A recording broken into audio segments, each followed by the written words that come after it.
अध्याय 1 श्लोक 12 दोनों सेनाओं की शंख ध्वनि का कथन। तस्य संजनयन हर्षम कुरु वृद्धः पितामहः सिंहनादम विनद्योच्चय शंख दद्मो प्रतापवान।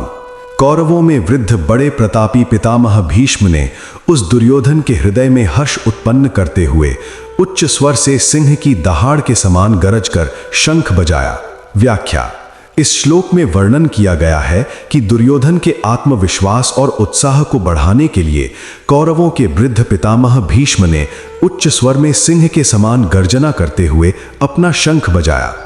भीष्म पितामह को कुरु वृद्धः कहा गया है, जिसका अर्थ है कुरु वंश के वृद्ध और आदरणीय व्यक्ति।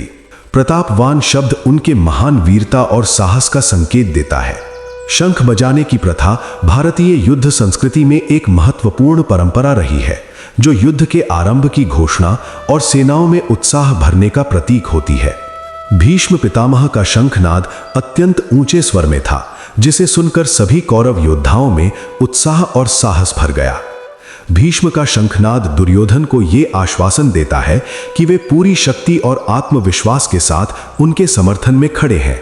यह भी संकेत है कि भीष्म अपनी आयु और वृद्धावस्था के बावजूद पूरी तरह से युद्ध के लिए तैयार हैं और अपने कर्तव्यों का पालन करने के लिए प्रतिबद्ध हैं। इस प्रकार इस श्लोक में यह स्पष्ट होता है कि भीष्म पितामह न केवल कौरव सेना के प्रधान सेनापति हैं, बल्कि उनकी उपस्थिति और कृत्य से सेना को मनोबल भी मिलता है। उनके शंखनाद से पूरे युद्ध भूमि में एक नया जोश भर गया और ये कौरवों के पक्ष की शक्ति और दृढ़ता को दर्शाता है।